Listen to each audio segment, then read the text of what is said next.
Canal Escute Áudio Novel. Se inscreva. Novel Teoria Fanfic.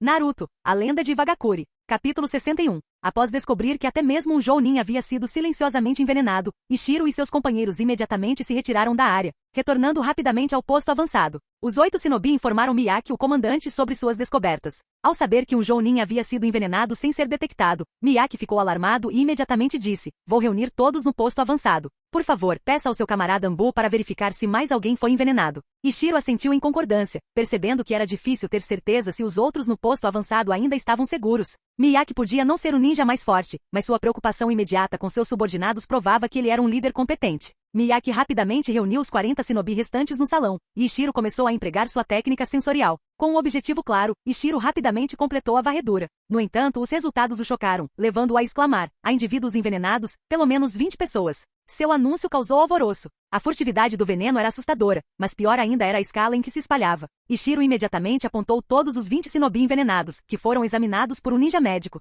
Este exame revelou que 3 pessoas já apresentavam sintomas físicos, com desenvolvimento de funções corporais anormais. No entanto, os 3 shinobi acreditavam que suas condições eram apenas enfermidades menores, nunca suspeitando de veneno. Os ninjas médicos com conhecimentos limitados não conseguiram neutralizar completamente a toxina, mas providenciaram pílulas de antídoto comuns da vila. Após tomá-las, Ichiro notou que a atividade do veneno havia diminuído significativamente. Embora não conseguisse curá-los completamente, pelo menos oferecia algum controle. Agora, sua principal prioridade era encontrar e neutralizar o inimigo oculto responsável por esse envenenamento. Shiden imediatamente falou: "Precisamos de algum equipamento de proteção contra o veneno. Este posto avançado tem algo assim?" Miyaki respondeu: "Temos algumas máscaras de gás preparadas na guerra contra Anzo, o Salamandra. Embora Anzo tenha sido eventualmente ocupada pelo Sannin de Konoha, elas nunca foram usadas." Shiden assentiu: "A partir de agora, todos usarão máscaras de gás. Vamos procurar juntos, mantendo grupos próximos. Nosso inimigo é claramente formidável. Venenos se espalham por infusão de chakra ou por correntes de vento. Portanto, começaremos nossa busca pelo lado do vento", instruiu Shiden.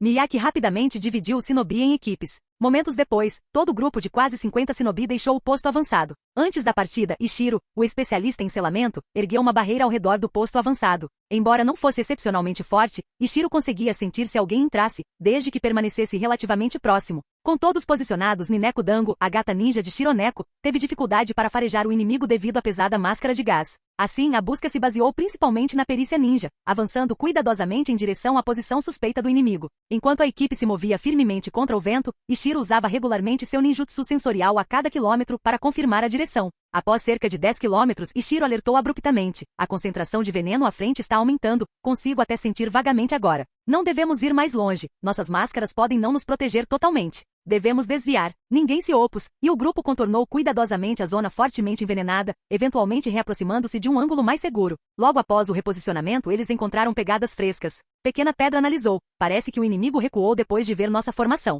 Outro shinobi sugeriu: "As trilhas levam à Terra da Chuva. Devemos prosseguir?" Miyaki balançou a cabeça imediatamente. "Não podemos perseguir todos. Um único infiltrado pode passar despercebido, mas se todos nós cruzarmos o território da Terra da Chuva, isso se torna um incidente internacional. Não podemos assumir essa responsabilidade." Shiden se ofereceu: "Nossa equipe 18 irá atrás. Ainda não fomos envenenados e temos alguém que pode detectar o veneno imediatamente, o que nos deixa mais bem equipados para lidar com isso." Miyaki concordou dizendo: "Tenha cuidado. Ficaremos para trás e coletaremos amostras do veneno para a vila." Uma vantagem significativa de pertencer a uma grande vila ninja era a capacidade de neutralizar ameaças uma vez identificadas. Desenvolver um contra-agente contra essa toxina prejudicaria severamente as ações futuras do inimigo, já que os venenos exigiam muito tempo e recursos para serem aperfeiçoados. Separando-se da força principal, a equipe 18 começou a rastrear as pegadas. Logo, porém, a trilha se dividiu em 3 direções. Impávida, Shironeko removeu a máscara de Dango, e o gato ninja rapidamente identificou o cheiro correto, conduzindo o esquadrão para as profundezas da Terra da Chuva. Ao mesmo tempo, cerca de 10 quilômetros à frente, uma figura se aprofundou no País da Chuva, um jovem com cabelos ruivos marcantes.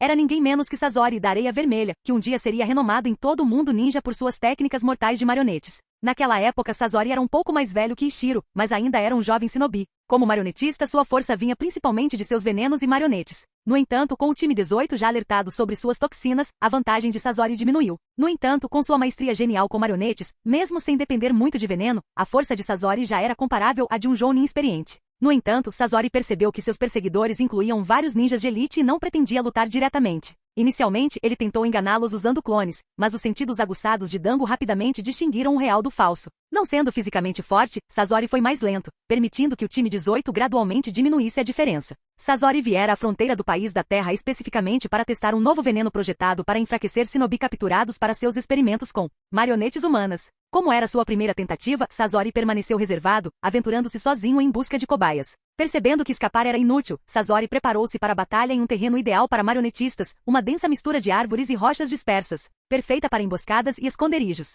Ali ele rapidamente mobilizou venenos, armou armadilhas e posicionou estrategicamente vários marionetes. Com mais tempo, Sazori sentiu-se confiante de que conseguiria lidar até mesmo com 2 Jounins. Logo, a equipe 18 chegou ao limite da área envenenada de Sazori. Claramente, o inimigo pretendia uma batalha decisiva. Protegido por seus companheiros de equipe, Ishiro realizou uma varredura sensorial. Imediatamente percebeu que sua percepção era um contra-ataque direto aos mestres de marionetes. Apesar de as marionetes não serem criaturas vivas, elas precisavam de fios de chakra para se conectar ao marionetista. Esses fios finos, difíceis de serem transmitidos por sensores comuns, eram claramente visíveis para Ishiro, especialmente após seus recentes aprimoramentos. Conforme Ishiro identificava cada marionete escondida, ele informava a equipe de Shiden. Shiden sorriu calmamente após ouvir o relato detalhado de Ishiro e começou a formar selos de mão lentamente, devido à falta de familiaridade com seu jutsu de nível a recém-aprendido. Após quase 10 segundos, ela lançou liberação de vento, ondas seriais de vácuo. Uma poderosa onda de chakra do vento irrompeu, obliterando a floresta e destruindo armadilhas, venenos e as inúmeras marionetes que Sazori havia preparado. A maioria foi instantaneamente inutilizada, e seu campo de batalha cuidadosamente organizado foi arruinado. Este ataque destrutivo teve como alvo não apenas as armadilhas, mas o próprio Sazori. Forçado a reagir, Sazori imediatamente mobilizou suas marionetes mais fortes como escudo. Embora tenha conseguido sobreviver ileso, essas poderosas marionetes sofreram danos severos e se tornaram praticamente inutilizáveis. Após o ataque devastador, a equipe 18 não atacou imediatamente, o veneno de Sazori ainda era uma ameaça. Em vez disso, Shiden começou a formar selos de mão novamente, claramente preparando outro ataque em larga escala. Desesperado, Sazori percebeu que não conseguiria sobreviver a uma segunda onda. Ele rapidamente manipulou os bonecos restantes para atacar diretamente, forçando o time 18 a um combate corpo a corpo. Mas Shiden, Shironeko e Pequena Pedra eram experientes especialistas em taijutsu. Com rapidez e eficiência desmantelaram as marionetes danificadas de Sazori. Aproveitando a oportunidade, Ishiro, escondido atrás de seus companheiros de equipe, rapidamente realizou selos de mão, lançando seu genjutsu, técnica de amarração corporal, em Sazori. Concentrado inteiramente em seus fantoches, Sazori inicialmente ignorou Ishiro, permitindo que o genjutsu prendesse com sucesso. Embora imobilizado, Sazori ainda mantinha o controle do fio de chakra e tentou desesperadamente se libertar, fazendo com que sua própria marionete o atacasse. Mas já era tarde demais. Shiden, familiarizado com a técnica de Ishiro, interceptou instantaneamente as marionetes, impedindo-as de ajudar Sazori a escapar. Em segundos, Shiden rompeu as defesas de Sazori. Usando uma técnica de cintilação corporal perfeitamente sincronizada, desferiu um golpe forte nas costas de Sazori, quebrando o genjutsu, mas simultaneamente interrompendo seu controle de chakra, dificultando ainda mais os movimentos das marionetes. Antes que Sazori pudesse se recuperar completamente, Shiden cortou decisivamente sua lâmina 2 vezes, cortando ambos os braços de Sazori em um instante. Capítulo 62. Shiden não se absteve de matar Sazori por misericórdia, mas porque precisavam dele vivo para criar um antídoto para seus companheiros envenenados. Capturar um mestre de marionetes vivo significava uma boa chance de extrair informações por meio de interrogatório. Diante de um marionetista que havia perdido os 2 braços, Shiden não demonstrou piedade nem descuido. Ela rapidamente arrancou o equipamento de Sazori do corpo antes de esfaqueá-lo no ombro e arrastá-lo de sua posição original. Imediatamente Ishiro avançou e, encarando o incapacitado Sazori, rapidamente lançou 10 técnicas de selamento, selando completamente seu fluxo de chakra e percepção sensorial. Shiden e os outros observaram a aproximação cautelosa de Ishiro com sobrancelhas erguidas. Era mesmo necessário? Sazori nem tinha mais braços. Mas como eles poderiam entender a cautela de Ishiro? Era alguém que se tornaria uma ameaça de nível Kage no futuro. Cuidado nunca era demais. Percebendo a confusão, Ishiro explicou seriamente. Lembro-me de uma informação que menciona um gênio mestre de marionetes de Sunagakure. Chiyo, uma das anciãs de Suna, tem um neto conhecido como Sazori da Areia Vermelha, caracterizado por seu distinto cabelo ruivo. Se meu palpite estiver certo, este é o neto de Chiyo. Se o entregarmos à vila, tenho certeza de que a vila poderá negociar um acordo favorável com Suna. Pense nas enormes recompensas e pontos de contribuição que ganharíamos. Ser cuidadoso é essencial. Os outros entenderam instantaneamente o raciocínio de Ishiro. Afinal, a missão anterior de classificação S havia melhorado significativamente a força deles. A ideia de outra recompensa semelhante era quase boa demais para ser verdade. Considerando a instabilidade do País da Chuva e suas experiências recentes, a equipe 18 recolheu todos os bonecos de Sazori, e Ishiro deixou um clone de argila para limpar os vestígios da batalha. A equipe rapidamente deixou o campo de batalha e retornou ao posto avançado da fronteira do País da Terra. Ao ver Sasori, agora sem braços e indefeso, capturado pelo time 18, os shinobi no posto avançado da fronteira soltaram um suspiro coletivo de alívio. Embora o veneno ainda não tivesse feito efeito, continuava sendo uma bomba relógio. Com o marionetista capturado, a vila certamente obteria o antídoto. A maioria dos shinobi permaneceu no posto avançado, enquanto 7 ou 8 indivíduos gravemente envenenados, junto com outra equipe Ambu, acompanharam o grupo de Ishiro de volta à vila. Ao retornar, a equipe 18 imediatamente se reportou ao Capitão Coruja. Ao ouvir o relato completo, especialmente que haviam capturado o neto de Chiyo, Coruja não perdeu tempo e levou a equipe 18 diretamente para Veronoki. Enquanto isso, Sasori foi prontamente colocado na prisão de alta segurança da Ambu, reservada para os prisioneiros mais perigosos. Onoki e seus conselheiros ficaram visivelmente animados ao saber que a equipe 18 havia capturado o único herdeiro de Chiyo. Melhor ainda, o próprio Sasori havia iniciado as hostilidades, o que significa que Iwagakure agiu puramente em legítima defesa. Os conselheiros imediatamente se esqueceram dos visitantes presentes, discutindo abertamente a melhor forma de influenciar Sasori nas negociações com Chiyo. Vendo o entusiasmo deles, Onoki tossiu alto para interromper. Certo, chega disso. Já que o time 18 está aqui, vamos primeiro discutir as recompensas deles. Ishiro e os outros, um pouco envergonhados pela discussão aberta anterior, animaram-se imediatamente com a menção de recompensas. Um conselheiro idoso sorriu calorosamente para os 4 shinobi. Sasori já tem uma grande reputação de gênio em Suna. Começaram a chamá-lo de Sasori da Areia Vermelha, reconhecendo seu potencial extraordinário. Vocês se saíram notavelmente bem, capturando-o antes que ele atingisse o auge. Concederemos a vocês a conclusão de mais uma missão de nível S. Além disso, cada um de vocês pode fazer um pedido especial, como se candidatar para aprender ninjutsu ou ser promovido. Ao ouvir outra recompensa de nível S, Shiden conseguiu manter a compostura, mas os sorrisos do trio mais jovem se estendiam de orelha a orelha. Quando souberam de um pedido extra especial, a animação atingiu o ápice. Ishiro, em especial, não conseguiu conter um sorriso bobo. Ao verem suas expressões, os 4 conselheiros da aldeia riram muito. Onoki balançou a cabeça e riu baixinho. Certo, volte e pense com cuidado no que você mais precisa. Depois, informe a casa de câmbio. Dispensado. Sim. A equipe 18 e Coruja desapareceram do escritório de Onoki com a técnica de cintilação corporal. Onoki e um conselheiro soltaram simultaneamente um som intrigado. O que houve? Perguntou outro consultor, curioso. Onoki, com uma expressão satisfeita, disse, é o Ishiro, aquele garoto. Quando ele usou a cintilação corporal agora mesmo, percebi que ele havia avançado. Ah? Os outros conselheiros ficaram surpresos. Ishiro conseguiu? Da última vez que voltou do país da chuva, ele ainda não tinha conseguido. De fato, disse Onoki, coçando o queixo pensativo. Embora um pouco atrás de Ikura, ele é certamente excepcional. Principalmente porque Ishiro se destaca em força mental. Alcançar um avanço tão jovem significa que ele tem um futuro extraordinário pela frente. Ishiro, sem saber que havia revelado sua descoberta com uma simples cintilação corporal, só se sentiu um pouco confuso quando o Capitão Coruja o encarou com uma expressão estranha ao retornar ao quartel-general da Ambu. Quando a equipe 18 retornou à sua área de treinamento habitual, eles imediatamente discutiram as recompensas da missão. Shironeko disse primeiro, ouvi dizer que a vila tem uma área especial que pode ajudar as feras ninjas a absorver energia natural e se tornarem sábias. Vou pedir para enviar Dango para lá. Pequena Pedra concordou, eu também ouvi falar disso. Mas é altamente secreto, ninguém sabe sua localização exata. Ishiro piscou surpreso. Você quer que o Dango vá para lá? Eu poderia levá-lo eu mesmo. Shironeko ficou surpresa. O quê? Você sabe onde fica e pode realmente entrar? Só então Ishiro percebeu que o que era normal para ele, retornar àquele lugar.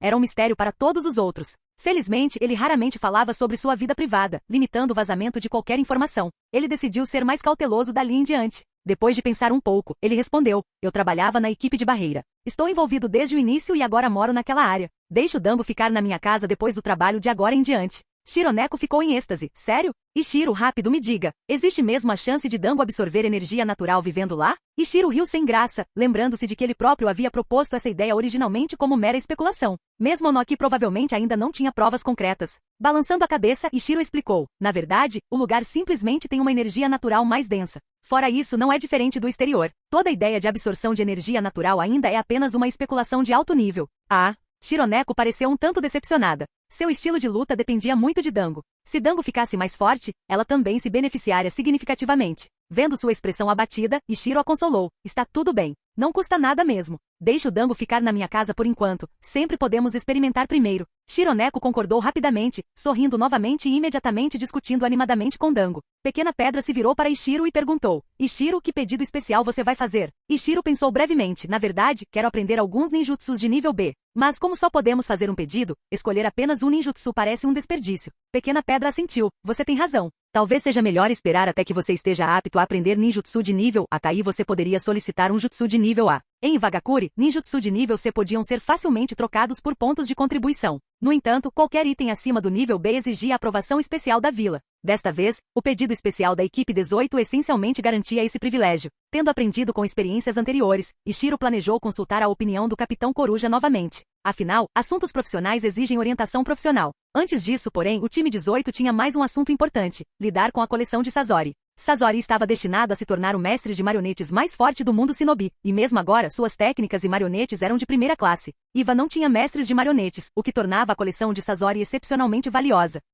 Após examinar os pertences de Sasori, a equipe 18 decidiu entregar todas as marionetes e venenos da vila, mas copiou cuidadosamente vários pergaminhos de Sasori para si. A maioria eram dados de pesquisa sobre marionetes, embora incompreensíveis para a equipe. As técnicas e os métodos de controle de marionetes detalhados eram referências valiosas, especialmente para futuros encontros com usuários de marionetes. Infelizmente, a coleção de pergaminhos de ninjutsu de Sasori era mínima, consistindo apenas de 2 jutsus de liberação de vento, que somente Shiden podia usar, embora raramente. Os pergaminhos de veneno e medicamentos, no entanto, chamaram a atenção de Ishiro. Lembrando-se da empolgação de sua antiga equipe ao encontrar anotações médicas semelhantes, ele sabia que estas beneficiariam significativamente a vila. Após avaliar tudo, a casa de câmbio concedeu à equipe 18 um total de 7.000 pontos de contribuição. A parte de Ishiro totalizou pouco mais de 4.000 pontos. Satisfeito com seus ganhos consideráveis, Ishiro sorriu brilhantemente, sentindo-se pronto para finalmente consultar o Capitão Coruja sobre seu próximo passo. Capítulo 63. Ao retornar do escritório do Capitão Coruja, Ishiro sentiu-se bastante perturbado. Coruja havia sugerido que Ishiro aprendesse uma técnica de esgrima de alto nível, nível B, o que deixou Ishiro bastante surpreso. Coruja explicou claramente. Como Ishiro havia recentemente avançado mentalmente, sua força aumentaria rapidamente. Como consequência, os oponentes que ele enfrentaria naturalmente se tornariam mais fortes, já que a vila sempre atribuía missões a Anbu de acordo com suas capacidades. O que Ishiro precisava urgentemente não era aprimorar ainda mais seus ninjutsus ofensivos. No nível das batalhas Jounin, uma mistura de ninjutsus de nível C e ocasionalmente de nível B seria suficiente. Ishiro já possuía vários jutsus de nível C, além de algumas técnicas poderosas, como a liberação de água de nível B, corrente quebrada, uma técnica de curto alcance que ele nunca havia treinado adequadamente por não combinar com seu estilo habitual, sua técnica de fio de pressão de água, desenvolvida pessoalmente com potência próxima à de nível B, e a técnica de amarração baseada em ilusão. Assim, Coruja concluiu que Ishiro não precisava adquirir novos ninjutsus ofensivos com urgência. Em vez de aprender novos ninjutsus de nível B, seria melhor investir seu tempo no desenvolvimento de sua técnica fio de pressão de água para atingir plenamente o verdadeiro poder de nível B. Como ninjutsu ofensivo não era sua principal prioridade, Coruja sugeriu que Ishiro se concentrasse no combate físico. Eventualmente, Ishiro teria que liderar sua própria equipe. A essa altura, ele não podia se dar ao luxo de ter uma fraqueza óbvia esperando para ser explorada. Shiden, por exemplo, era originalmente uma especialista em taijutsu. Anteriormente, ela havia aprendido apenas alguns ninjutsu de baixo nível. Reconhecendo ataques à distância como sua fraqueza, ela usou sua recompensa de missão de Rank S anterior para aprender uma técnica de liberação de vento de Rank A, eliminando efetivamente essa deficiência. A abordagem de Shiden foi uma solução extrema. Ao aprender um poderoso ninjutsu de nível A, ela essencialmente não precisaria se preocupar em aprender mais ninjutsu, a menos que se tornasse uma shinobi de nível Kage. Coruja aconselhou Ishiro de forma semelhante. Invista algum tempo dominando um estilo de esgrima de alto nível agora, para que ele não precise se preocupar com essa fraqueza por um longo período depois. A análise de Coruja fazia todo sentido. Assim como o treinamento de ninjutsu de Shiden, a esgrima de Ishiro não precisaria ser letal. Em vez disso, deveria ajudar a criar aberturas para o uso seguro de seu ninjutsu em batalha. Assim, em vez de técnicas de espada ofensivas, Ishiro precisava apenas de um estilo de espada focado principalmente na defesa. O que mais entusiasmou Ishiro foi o incentivo adicional de Coruja. Se ele decidisse aprender esgrima, não precisaria fazer nenhuma solicitação ou contratar tutores, pois seus 3 companheiros de equipe já eram habilidosos usuários de espadas e poderiam ajudá-lo a treinar. A única coisa que incomodava Ishiro era a percepção de que se ele se dedicasse à esgrima, inevitavelmente gastaria menos tempo desenvolvendo novos ninjutsus. Seu talento físico era, na melhor das hipóteses, mediano, e sua experiência inicial com o treinamento de espadas havia sido frustrantemente lenta. Isso marcou um afastamento significativo de sua autoimagem original como um shinobi de longo alcance focado em ninjutsu. Influenciado por histórias de artes marciais de sua vida passada, Ishiro sempre acreditou que dominar uma única habilidade ao máximo o tornaria formidável. Seu foco era principalmente a velocidade, acreditando que se conseguisse lançar ninjutsu rápido o suficiente, nunca perderia. Mas Coruja levantou 2 pontos preocupantes. Primeiro, contra um oponente mais forte, a falta de habilidade de Ishiro em combate corpo a corpo não o deixaria vulnerável, tornando-o essencialmente um alvo fácil. Segundo, se ele se tornasse um líder de equipe, como poderia proteger seus companheiros de forma eficaz sem força suficiente em combate corpo a corpo? Após considerar esses pontos, Ishiro percebeu que a lógica de Coruja era sólida. Será que ele poderia realmente confiar em suas próprias experiências limitadas em vez dos conselhos de um experiente jounin de elite? Embora relutante, Ishiro acabou aceitando a recomendação de Coruja. Seu primeiro primeiro passo seria visitar a casa de câmbio e verificar quais técnicas de espada adequadas estavam disponíveis. Normalmente, Ishiro não tinha permissão para visualizar livremente os detalhes dos jutsus de nível B, ele geralmente tinha que pagar uma taxa de contribuição. Mas agora, munido de seu pedido especial por completar a missão de nível S, ele podia visualizar todas as técnicas de nível B gratuitamente. Uma oportunidade dessas não podia ser desperdiçada. Ishiro decidiu. Hoje ele daria uma olhada em todas as técnicas de rank B listadas. Ele não sairia antes de revisar todas. Os funcionários da casa de câmbio estavam acostumados a ver Shinobi vasculhando todos os jutsus de rank B disponíveis quando tinham a oportunidade. Coletar informações havia se tornado algo natural. Afinal, mesmo que você não soubesse usar um jutsu, era útil entender as técnicas de potenciais inimigos. Ishiro ficou agradavelmente surpreso com a enorme quantidade de ninjutsus de liberação de terra de nível B disponíveis em Iwagakure. No entanto, as ofertas para outros atributos de chakra eram decepcionantemente limitadas. Mesmo assim, a casa de câmbio lhe forneceu um pergaminho extra detalhando alguns jutsus de nível B observados em outras vilas, embora estes consistissem principalmente de descrições vagas e conjuntos incompletos de sinais de mão. Ishiro estava especialmente ansioso para ver a categoria Liberação de Yin, relembrando sua descoberta repentina após ver as descrições da última vez. No entanto, logo se decepcionou ao descobrir que Iwagakure não tinha sequer um jutsu completo de liberação de Yin de nível B. O catálogo da vila listava vários jutsus incompletos de liberação de Yin, fragmentos extraídos das memórias de Shinobi inimigos pela divisão de inteligência. Mas eram meras teorias e totalmente impossíveis de praticar. Embora Ishiro não tivesse a intenção de dominar a liberação de Yin imediatamente, a deficiência gritante ainda o desanimava. Havia alguns genjutsus de nível B, mas a maioria era complementar, e os poucos ofensivos eram impraticáveis em combate real claramente. Ele havia tomado a decisão certa em não seguir esse caminho antes. Devido à sua extraordinária força mental, Ishiro já conseguia usar uma ilusão de rank C em um nível próximo ao de rank B. Ele considerou brevemente se concentrar inteiramente em genjutsu ou liberação de Yin, mas, vendo as óbvias deficiências de Iwa nessas áreas, percebeu que havia feito a escolha mais sábia. Depois veio o taijutsu e a esgrima. Surpreendentemente, a vila tinha várias técnicas de taijutsu baseadas na terra de nível B, como endurecimento, aumentando a defesa, ou criando punhos de pedra para combate, maximizando as forças defensivas da liberação de terra. As técnicas de espada disponíveis não eram muitas, mas havia uma que claramente enfatizava a defesa. Coruja obviamente havia recomendado que Ishiro estudasse esgrima especificamente para esse estilo. No entanto, ver o custo, quase 5.000 pontos de contribuição, deixou Ishiro consternado. Ele havia acumulado cerca de 10.000 pontos em 2 missões de rank S, e agora apenas metade disso desapareceria por causa de uma técnica. Ele suspirou, decidindo aprimorar ainda mais a técnica de espada de nível C que já conhecia. Melhor construir uma base sólida primeiro, consolou-se. Ao retornar ao time 18, Shiden não se surpreendeu com a nova decisão de Ishiro. Em vez disso, entregou-lhe um manual de prática básica de espadas. Se você usar seu antigo método de treinar suas habilidades de espada de nível C para aprender um estilo de espada de nível B, nunca terá sucesso, explicou Shiden pacientemente. Você precisará primeiro seguir este manual e aprimorar seus conhecimentos básicos por pelo menos 1 ano. Os olhos de Ishiro se arregalaram em descrença. Antes, mesmo com as baixas reservas de chakra, ele ainda aprendia os fundamentos do ninjutsu em meio ano. Agora, só a esgrima exigia 1 ano só para a prática básica?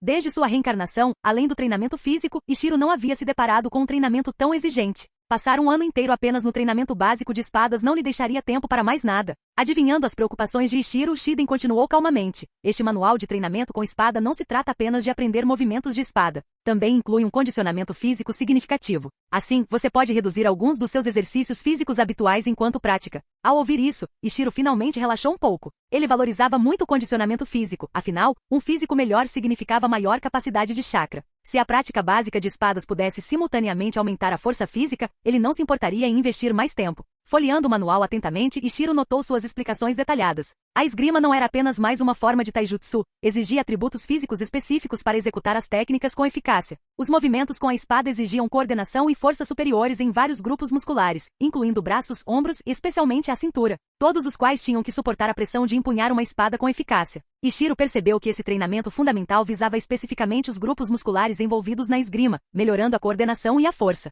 Não é de se admirar que Shiden afirmasse que ele poderia servir também como treinamento físico. Ainda assim, Ishiro precisaria de exercícios físicos suplementares para equilibrar seu físico geral. No momento, porém, faltava-lhe o luxo do tempo. A equipe 18 havia concluído sua missão de classificação S, mas a tarefa original de patrulha da fronteira permanecia inacabada. Eles tinham 2 dias de descanso antes de partir novamente. Então, em vez de mergulhar imediatamente no treinamento de espadas, Ishiro precisava preparar o equipamento para práticas futuras. Por fim, ele havia prometido a Shironeko que deixaria Dango ficar em sua casa, dentro da barreira de energia natural. Embora nunca tivesse tido animais de estimação em sua vida anterior, Ishiro tinha uma ideia aproximada do que um gato, mesmo um ninja, gostaria. Construir um cantinho aconchegante, com plataformas e escadas para escalar. Satisfeito com seus planos, Ishiro foi para casa, ansioso para fazer os preparativos para seu novo companheiro de quarto felino.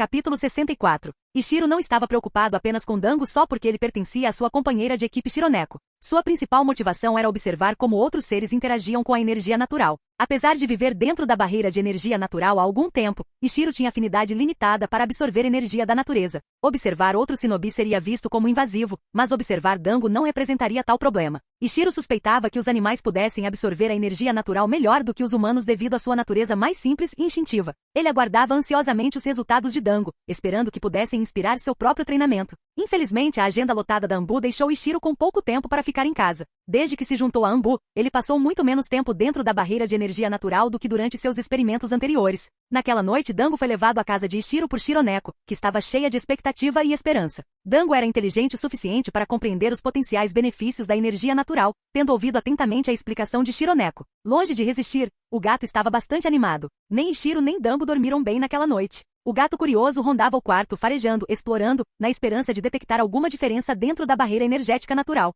Mas o nível de Dango estava muito baixo, ele não descobriu nada. Dango era essencialmente uma fera ninja selvagem. Sem treinamento formal, sua força mal alcançava o nível de um Chunin, e mesmo assim, era um Chunin extremamente desequilibrado. Destacava-se em velocidade mais rápido até que Ishiro, mas ficava significativamente atrás em outras áreas. Em missões, Dango servia principalmente como batedor ou em ataque surpresa. Naquela noite, Ishiro permaneceu acordado por mais tempo que Dango, repetidamente lançando o ninjutsu sensorial de sua cama, mas no final não obteve nada com sua observação. Alguns dias se passaram sem mudanças perceptíveis em Dango. Shironeko e Kozeki ficaram decepcionadas, mas Ishiro as confortou, lembrando-as de que se a absorção de energia natural fosse fácil, o mundo ninja estaria transbordando de shinobi de nível sábio. Após um breve descanso, a equipe 18 partiu novamente para patrulhar a fronteira. Ao contrário de sua missão anterior, esta visita se mostrou tranquila. Ao chegarem ao posto de fronteira novamente, descobriram que os subordinados de Miyake já haviam sido curados do veneno. Claramente, a divisão de inteligência da vila havia extraído informações de Sasori com sucesso. Ishiro se perguntou se eles também haviam obtido informações sobre as técnicas de marionetes da areia.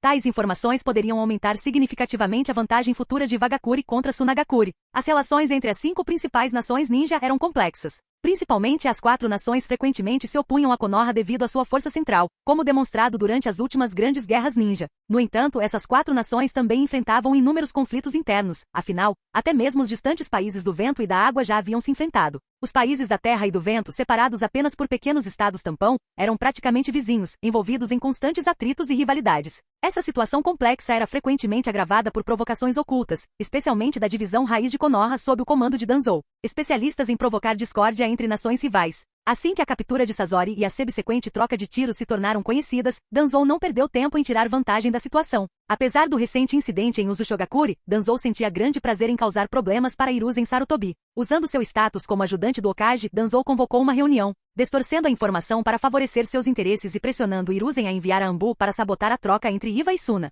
Hiruzen, profundamente irritado, pensou consigo mesmo. Da última vez você me enganou feio. Você está ficando viciado nisso? Dando uma tragada lenta em seu cachimbo, Hiruzen perguntou calmamente. Da última vez, a Anbu confiou na inteligência da raiz para apoiar os Ushogakure, resultando em pesadas baixas. Danzou, você pode garantir suas informações desta vez? Esse aviso era claro. Se Danzou tentasse outra configuração vaga, Hiruzen não a ignoraria novamente. Danzou estreitou seu único olho visível, compreendendo perfeitamente a mensagem de Hiruzen. Mas desta vez sua intenção não era enganar a Anbu e colocá-la em perigo. Desta vez, agentes da raiz acompanharão a Anbu, anunciou Danzou com firmeza. Seu verdadeiro objetivo não era apenas interromper a troca, mas capturar Sasori. Konoha, como principal rival de Suna, precisava desesperadamente de informações do mestre das marionetes. E quem controlasse esse conhecimento teria enorme influência no próximo conflito. Compreendendo o plano de Danzou instantaneamente, Hiruzen o considerou calmamente. Se Danzou conseguisse capturar Sasori, Konoha sem dúvida se beneficiaria. E Hiruzen poderia usar sua autoridade moral mais tarde para pressionar Danzou a entregar Sasori. Logo depois, Konoha enviou 10 esquadrões da Anbu e 5 esquadrões da Raiz para a região fronteiriça do País dos Ursos, entre as nações da Terra e do Vento.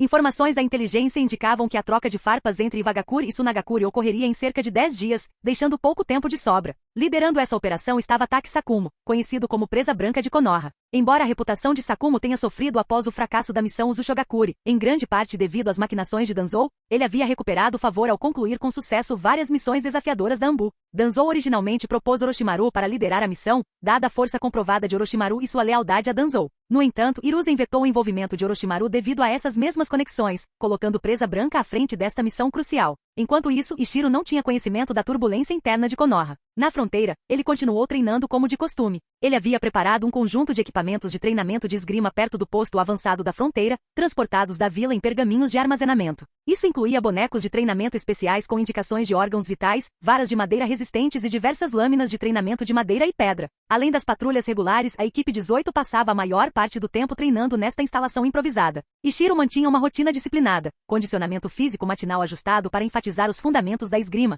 reduzindo o peso corporal total e aumentando o peso dos braços e pulsos. Ele até usava luvas com pesos especialmente projetadas para proteção e fortalecimento extras.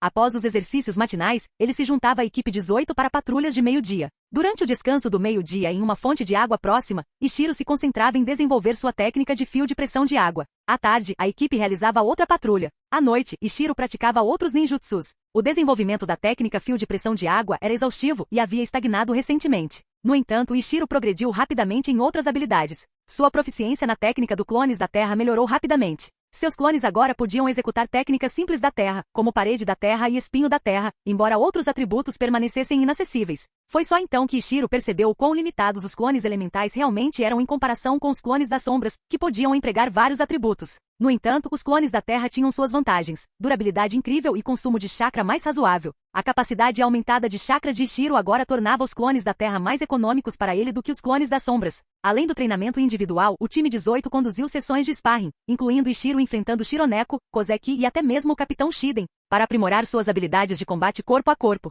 Suas habilidades corpo a corpo ainda eram fracas, limitadas ao taijutsu básico de Wang Tu e a uma técnica de espada de nível C que ele mal dominava. Inicialmente eficazes, essas técnicas básicas rapidamente se tornaram previsíveis, e Ishiro foi derrotado repetidamente. No entanto, após várias semanas de treinamento intenso, seus reflexos e técnica melhoraram gradualmente. Ele agora conseguia se defender por um curto período, mesmo quando seus companheiros de equipe paravam de se conter. Esse progresso visível motivou Ishiro ainda mais, incentivando-o a estender seus treinos de espada. Enquanto isso, ele também se tornará altamente proficiente em técnicas como ilusão de amarração, Shunshin, clone da terra e ninjutsu sensorial, e começar a praticar ocultação da terra e ninjutsu antissensorial. Técnicas mais básicas como espinho da terra, muro da terra e jutsu de transformação já haviam atingido seus limites atuais, liberando significativamente sua agenda de treinamento. Assim, o tempo de Ishiro na fronteira se tornou um período inestimável de crescimento, preparando-o para desafios futuros que ele ainda não conseguia prever.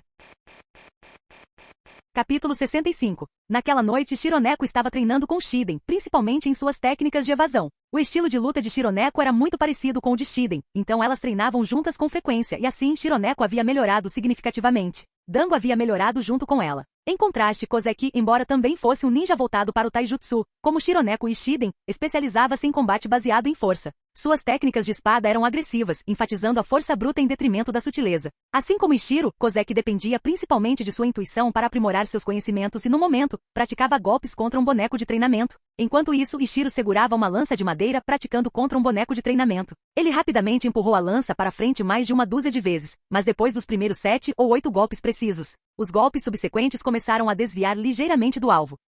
Ishiro expirou profundamente. Ele descobrira que esse método de treinamento era uma excelente medida de seu progresso na esgrima, semelhante aos métodos de prática de Shuriken do clã Uchiha na história original, indicando claramente suas melhorias. De acordo com os padrões de Shiden, Ishiro precisava ser capaz de acertar mais de 30 golpes consecutivos com precisão e em rápida sucessão. Quando Ishiro começou a treinar, sua precisão era péssima. Ele mal conseguia acertar um golpe em 5 tentativas, e mesmo completar 5 golpes era difícil devido à força insuficiente e à técnica inadequada. Após mais de 10 dias de prática rigorosa, Ishiro conseguia desferir cerca de 10 golpes consecutivos, um sinal claro de aumento de força, resistência e domínio da técnica. Acertar 7 ou 8 desses golpes com precisão demonstrava um aumento considerável no controle e na velocidade de reação. Depois de massagear os músculos doloridos e respirar fundo algumas vezes, Ishiro começou a praticar novamente, obtendo resultados semelhantes aos anteriores.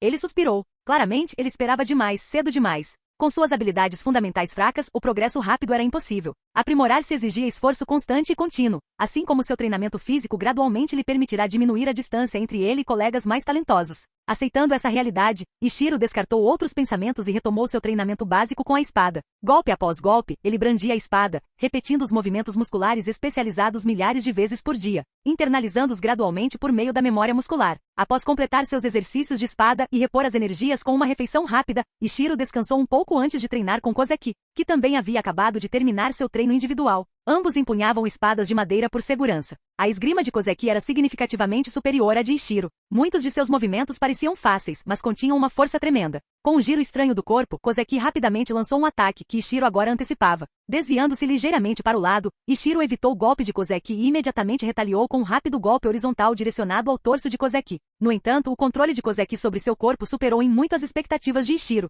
Ele interrompeu abruptamente seu avanço, deu um passo preciso para trás. Desviou do golpe de Ishiro e imediatamente lançou um contra-ataque em direção ao flanco desequilibrado de Ishiro. Anteriormente, Ishiro teria perdido imediatamente em tal cenário, mas desta vez, ele estava preparado. Girando rapidamente sua lâmina em uma manobra peculiar, Ishiro redirecionou o ataque de Kozeki para cima, simultaneamente agachando-se profundamente. Mas Kozeki se adaptou instantaneamente, abandonando o ataque de espada e girando sobre a perna direita, desferindo um chute rápido como um raio na cabeça abaixada de Ishiro. Pego de surpresa, Ishiro levantou rapidamente o braço livre para bloquear. A disparidade de forças era significativa, e Ishiro foi arremessado para trás por quase uma dúzia de metros antes de derrapar até parar. Depois de se levantar e massagear o braço dormente, Ishiro sentiu-se sortudo. Kozeki havia intencionalmente restringido sua força no último momento. Sem aplicar suas técnicas de deflexão recentemente aprendidas e recuar imediatamente, Ishiro poderia ter sofrido ferimentos graves. Ele se sentiu um pouco desanimado. Apesar de ter preparado cuidadosamente uma estratégia, perderá ainda mais rápido do que antes. Claramente, táticas inteligentes por si só não bastavam sem uma base sólida de força. Enquanto Ishiro refletia sobre isso, Shiden, que observava de lado com Shironeko, de repente sacou sua espada e encarou a escuridão.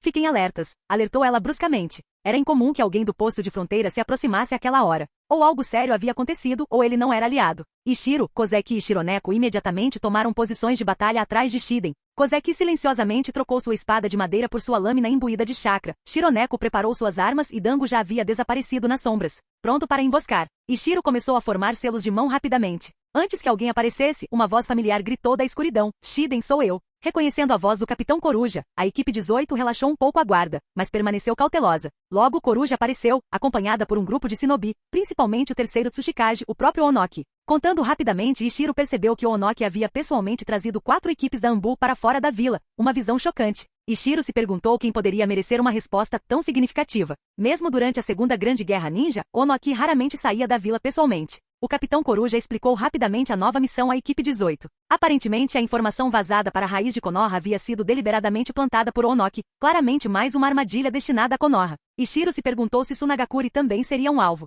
Sem demora, Onoki reuniu 3 equipes da fronteira, incluindo a equipe 18, e recrutou mais 2 equipes que já operavam na Terra dos Ursos, resultando em um total de 8 equipes Anbu. Juntos, eles escoltaram Sasori até o local combinado para a troca.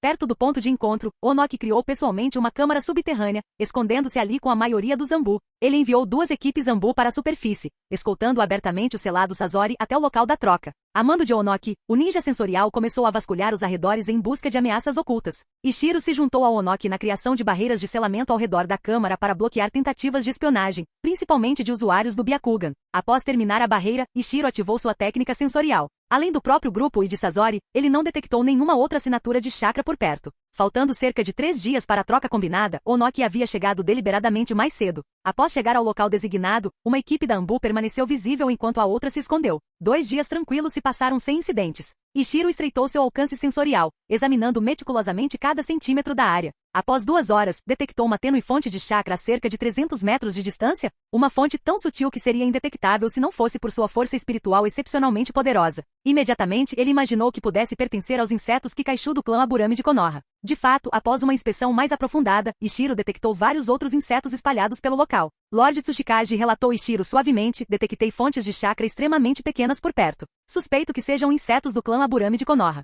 Onoki não ficou surpreso. Evitar a detecção pelas técnicas de reconhecimento de Konoha era exatamente o motivo de ele ter se escondido no subsolo. Mas sentir insetos Kikaishu através de ninjutsu sensorial era algo sem precedentes, o que o impressionou profundamente. Pensando brevemente, Onoki perguntou: Ishiro, qual é o seu alcance sensorial máximo? Ishiro respondeu, se focar em uma direção, consigo sentir sinais de chakra até 3 km de distância, embora a clareza diminua significativamente. Normalmente faço uma varredura completa em um raio de cerca de 1,5 km para garantir que nenhum sinal de chakra passe despercebido. Comparando o alcance de Ishiro com o de sensores típicos de nível Jounin, Onoki percebeu que o alcance sensorial máximo de Ishiro era pelo menos 3 vezes maior. Dado que a percepção sensorial não se ajusta linearmente ao alcance, essa capacidade excedia em muito a dos sensores típicos. Onoki assentiu, pensativo. Como seu alcance máximo é de 3 km, tente localizar a posição do Shinobi de Aburame. Eles provavelmente estão em algum lugar por perto. Os insetos do clã Aburame podiam se espalhar muito além de 3 km, mas dada a importância do local de troca, o controlador dos insetos provavelmente estava por perto, potencialmente dentro do alcance de detecção de Ishiro. Canal Escute Áudio Novel. Capítulo 66. Seguindo as ordens de Onoki, Ishiro expandiu seu alcance de detecção para 3 km. No entanto, 3 km já era o limite máximo de Ishiro, tornando sua percepção um tanto vaga. Além disso, a circunferência de um raio de 3 km cobria quase 20 km, com uma área de aproximadamente 30 km². Vasculhar uma área tão vasta com cuidado era extremamente desafiador. Para aumentar a dificuldade, o inimigo podia estar escondido no subsolo ou no topo das árvores, complicando exponencialmente a situação. Ishiro procurou meticulosamente por mais de 3 horas, mas não encontrou nada. Após um breve descanso dos sentidos, Ishiro decidiu tentar uma abordagem diferente. Ele não tinha certeza de como os insetos do clã Aburame se comunicavam com seus mestres, mas havia essencialmente duas possibilidades. Ou os insetos retornavam fisicamente ou transmitiam informações remotamente usando chakra. Para criaturas de nível superior, a comunicação remota poderia ser simples, mas para insetos, certamente envolveria transmissões de chakra. Assim, em vez de procurar cegamente a localização do inimigo, Ishiro decidiu rastrear os sinais de chakra dos insetos até sua origem. Com esse novo método, Ishiro observou cuidadosamente os insetos que havia detectado anteriormente. Para aumentar a precisão, Ishiro monitorou 4 insetos simultaneamente. Cerca de meia hora depois, ele notou uma sutil flutuação de chakra emanando em uma determinada direção de vez em quando. Ishiro sorriu levemente. Claramente, essa flutuação indicava a direção do seu mestre, transmitindo informações. No entanto, apenas 4 insetos não eram suficientes para determinar com precisão a localização do inimigo. Ishiro desviou sua atenção para outra área, localizando rapidamente mais insetos e confirmando suas direções de transmissão de chakra. Após repetir isso várias vezes, ele restringiu a localização do inimigo. Tsuchikage-sama relatou Ishiro, não os localizei precisamente, mas posso confirmar que o inimigo está no Nordeste. Nordeste? A Terra do Fogo ficava a sudeste da Terra dos Ursos, enquanto o Nordeste ficava em direção à Terra da Terra, exatamente de onde o grupo de Ishiro havia chegado. Onoki bufou friamente, claramente Konoha pretendia bloquear a rota de fuga deles. Você pode confirmar a distância? Perguntou Onoki. Ishiro balançou a cabeça. Não consigo determinar a distância exata, mas provavelmente estão a uns 6 ou 8 quilômetros de distância, respondeu ele, com base nas direções de transmissão de chakra. Olhe para o lado de Tsunagakuri também, instruiu Onoki. Ishiro assentiu, entendendo a intenção de Onoki. Como Konoha estava bloqueando a retirada de Iva, Tsunagakuri provavelmente também estava sendo monitorada, talvez até mais intensamente, já que o provável alvo de Konoha era o próprio Sasori. No entanto, como as forças de Suna ainda não haviam chegado, Konoha não teria armado armadilhas em sua direção prematuramente. Sem surpresa, as novas tentativas de Ishiro de sensoriamento não produziram resultados. O dia seguinte transcorreu sem maiores incidentes. Até mesmo o número de insetos Aburame diminuiu, indicando que Konoha havia reunido informações suficientes e agora estava se mantendo discreta. Agora tudo dependia da chegada de Suna e de como os 3 lados agiriam. Por volta do meio-dia do dia seguinte, uma grande força se aproximou da direção do País do Vento. Ao contrário da abordagem secreta de Onoki, Tsunagakuri descaradamente trouxe mais de uma dúzia de esquadrões da Anbu, liderados pessoalmente pela anciã Chiyo. Não ficou claro se Chiyo pretendia violar o acordo e tomar Sasori à força, mas, ao chegar, ela imediatamente ordenou que sua Anbu cercasse o local da troca por vários quilômetros. Iva, por outro lado, tinha apenas 2 esquadrões Anbu visíveis, um guardando Sasori abertamente e outro escondido por perto como reforço. Agora, ambos os esquadrões, juntamente com o grupo oculto de Onoki no subsolo, se encontravam cercados pelos Anbu de Suna. Apesar disso, Ishiro não estava preocupado. Esses Anbu sozinhos não poderiam ameaçar seu grupo bem preparado, especialmente com a presença de Onoki. Ishiro monitorava continuamente a superfície, atualizando Onoki e os outros sobre as posições de Suna. A tensão aumentava entre o Shinobi de Iva enquanto aguardavam a decisão de Onoki se interviriam ou esperariam. Após um momento, Chiyo se aproximou da Anbu de Iva, que estava totalmente visível. Claramente informada de antemão por Onoki, a Anbu calmamente trocou Sasori pelos recursos combinados, apesar da demonstração de força intimidadora de Suna. Assim que a troca foi concluída, ambos os esquadrões Anbu de Iva partiram prontamente em direção à Terra da Terra, a localização oculta do grupo de Ishiro. Um dos Anbu de Chiyo falou baixinho, anciã Chiyo, vamos deixar esse Shinobi de Iva irem embora? Chiyo olhou para Anbu de Iva que recuava. 2 esquadrões Anbu não vão afetar a situação geral, mas os recursos que eles levaram não são insignificantes, protestou a Anbu. Chiyo suspirou cansada. Onoki já nos ameaçou. Se quebrássemos o acordo, ele compartilharia as informações extraídas de Sasori com Konoha. Não sabemos quanta informação crítica Sasori vazou sobre nossas técnicas de marionetes. Felizmente, Iva não é nosso inimigo principal, mas se Konoha obtiver essas informações, ficaremos em grave desvantagem em conflitos futuros. A avaliação de Chiyo estava correta. Na realidade, essa troca foi uma perda tremenda para Suna. Embora Sasori fosse um prodígio, um gênio capturado nunca mais teria a confiança total da vila. Mesmo que Sasori eventualmente atingisse a força de um Kage, essa falha o impediria para sempre de se tornar um Kazekage. Trocar os escassos recursos da aldeia por um gênio comprometido gerou uma oposição significativa dentro da liderança de Suna. No fim das contas, Chiyo trocou seu poder político pelo apoio silencioso do terceiro Kazekage, tornando esta sua última missão como anciã. Assim, ela não tinha autoridade e confiança para antagonizar abertamente Iva. Onoki, ciente dessa turbulência interna, havia escolhido a paciência em vez do confronto. Além disso, Chiyo suspeitava que Onoki tivesse forças adicionais escondidas por perto, cauteloso com qualquer movimento repentino de Iva. Logo, um ambu de Suna levou Sasori até Chiyo. Ao ver seus braços faltando, a dor brilhou brevemente nos olhos de Chiyo, mas para uma mestre marionetista como ela, tais ferimentos eram facilmente remediados com próteses de marionete. Chiyo gesticulou para que seus especialistas removessem os selos de Sasori. Vários especialistas de alto nível em selamento de Suna lutaram, incapazes de desfazer imediatamente as complexas técnicas de selamento de Ishiro. Chiyo estreitou os olhos, pensativa. As técnicas de selamento de Iva melhoraram muito nos últimos anos, murmurou. De fato, parece que o incidente em Uzushio envolveu os planos de Onoki. Embora os selos Uzumaki parecessem autodestruídos, certos vestígios indicavam que outra pessoa chegou aos seus arquivos antes de nós. Onoki, você se tornou bastante astuto. Retirem-se para a aldeia, ordenou Chiyo decisivamente. Sim. Os Ambu ao redor rapidamente convergiram em sua direção. Enquanto isso, a aproximadamente 5 quilômetros do local da troca, atrás de uma suave ladeira, os membros da Ambu e da raiz de Konoha se reuniram. Um Shinobi Yuga examinou a área de troca e relatou. Presa Branca-sama, a transação entre Suna e Iva foi concluída sem conflitos. Presa Branca franziu a testa. Apesar da vantagem numérica de Suna, Chiyo inexplicavelmente permitiu que Iva partisse sem ser desafiado, contrariando as expectativas de Konoha. Konoha não tinha informações sobre as recentes mudanças internas de Suna, ao contrário de Onoki, e assim calculou mal as motivações de Chiyo. No entanto, apesar da inação de Suna, Presa Branca tinha ordens a serem executadas. Dando sinal aos seus subordinados, a ordem se espalhou rapidamente usando a técnica de transferência mental do clã Yamanaka, alcançando outra unidade escondida de Konoha a mais de 10 quilômetros de distância. Ambas as unidades de Konoha avançaram rapidamente em direção ao ponto de troca, lançando simultaneamente vários jutsus. Uma saraivada combinada de ninjutsu elemental explodiu em direção ao centro da zona de troca. Os sensores de Suna detectaram imediatamente as enormes flutuações de chakra e informaram Chiyo com urgência. Imperturbável, Chiyo calmamente declarou, então Onoki se preparou, afinal. De fato, Suna já havia previsto a possibilidade de Onoki vazar informações para Konoha, explicando sua grande mobilização. Chiyo ordenou, executem planos defensivos. Imediatamente vários shinobi de Suna retaliaram, desencadeando técnicas coordenadas de liberação de vento contra os ataques combinados de fogo e vento de Konoha. Embora individualmente poderoso, o jutsu de fogo aprimorado pelo vento deu a Konoha uma vantagem elemental significativa, gradualmente superando o contra-ataque defensivo de Suna. A expressão de Chiyo se contraiu. Essas técnicas coordenadas de vento e fogo, definitivamente obra de Konoha. Onoki calculou perfeitamente, sabendo que jamais recuaríamos contra Konoha, forçando-nos a lutar, enquanto ele observa em segurança das sombras. Onoki previu com precisão o desespero de Suna para proteger suas técnicas de marionetes e a determinação de Konoha em apoderar-se delas, colocando-se confortavelmente em uma posição de se beneficiar de seu confronto inevitável. Capítulo 67. Um shinobi da Ambu interrompeu os pensamentos de Chiyo. Anciã Chiyo, o ninjutsu combinado do inimigo é muito poderoso. Provavelmente é um ataque de um shinobi de nível Kage. O que devemos fazer? Chiyo fez uma pausa, tentando rapidamente deduzir qual shinobi de nível Kage de Konoha se destacava na liberação de fogo ou vento. Muitos shinobi de nível Kage eram proficientes em múltiplas naturezas de chakra, e quase todos os ninjas de nível Kage de Konoha eram capazes de executar técnicas de vento ou fogo. Mas agora não era hora de deliberar.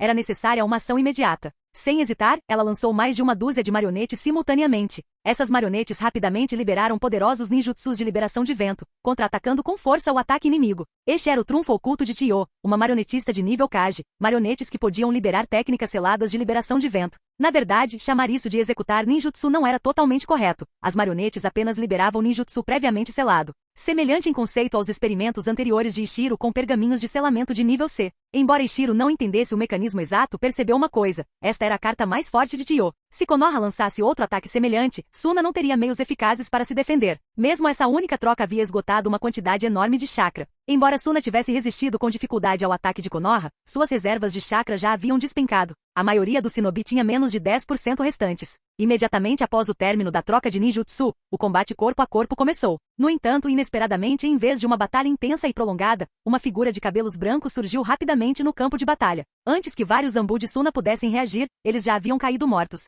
Chiyo reconheceu o agressor instantaneamente e gritou com raiva: caninos brancos. Num acesso de raiva, ela ignorou todo o resto, manobrando diretamente seus fantoches para atacar Presa Branca, com a intenção de resolver novas queixas junto com antigas dívidas. Enquanto isso, 4 esquadrões da Anbu de Konoha, posicionados em direção à Terra da Terra, após seu ataque inicial de ninjutsu, aguardavam informações do shinobi do clã Aburame. Os shinobi de Aburame liberaram vários insetos, mas, depois de algum tempo, não encontraram nenhum vestígio dos 2 esquadrões da Anbu de Iva que haviam partido anteriormente. Relatando, ele disse, aqueles 2 esquadrões de Iva desapareceram. Verifiquei alguns quilômetros ao redor, não encontrei corpos ou rastros, eles devem ter se refugiado no subsolo. O líder do esquadrão franziu a testa e imediatamente ordenou, contate o clã Hyuga. Faça com que se concentrem no subsolo e procurem minuciosamente pelo shinobi de Iva. Uma sensação de desconforto surgiu em seu peito. Normalmente, um esquadrão da Anbu não seria composto exclusivamente por shinobi capazes de técnicas de infiltração de terra. Assim como na batalha atual entre Konoha e Suna, ambos os lados aumentaram temporariamente a proporção de especialistas em ninjutsu para executar seus ataques iniciais.